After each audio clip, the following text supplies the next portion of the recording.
Konrad Mizzi rriżenja minn Ministru għat-Turiżmu b'effett immedjat. F'kummenti li tal-il-medja, Dr. Mizzi qal li kien qiegħed jirriżenja minn Ministru fid-dawl ta' sitwazzjoni politika fil-pajjiż u fl-interess nazzjonali u tal-Partit Laburista u qal li jagħmel dan b'sens ta' dover politiku ġala darba ma jridx li l-pożizzjoni tiegħu tkun taxkil għat tmexxija effettiva u serenità tal-pajjiż.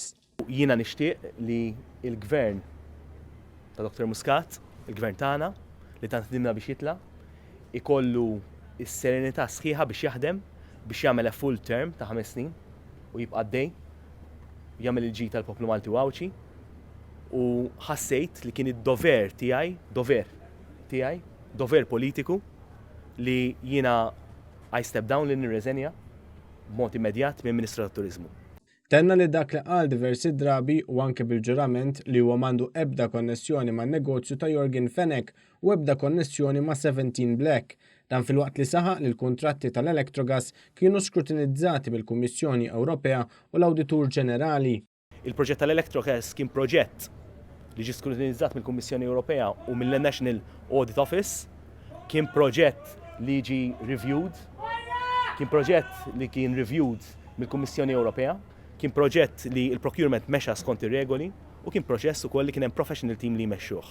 Barra minn hekk huwa kkonferma li m'għandu ebda konnessjoni u xejn xi wieġeb dwar ir-rivelazzjonijiet riċenti marbuta mal-investigazzjonijiet dwar Jorgen Fenech.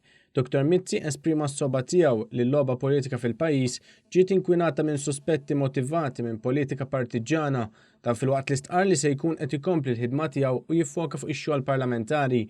Minħa tiegħu Chris Cardona ħabbar li sospenda ruħu b'mod immedjat mill-kariga tiegħu sakemm jintemmu l-investigazzjonijiet u l-proċeduri li għaddejjin bħalissa.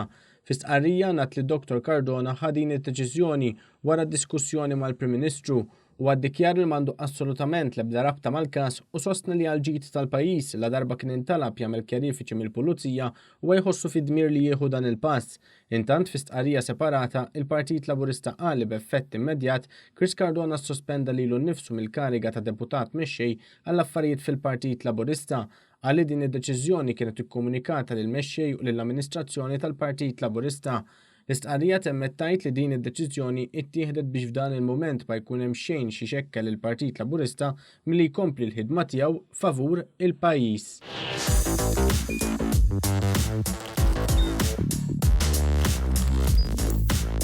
Idħol fuq one.com.mt u hemmhekk tista' tara l-programmi kollha li jxandru fuq One permezz ta' One Play.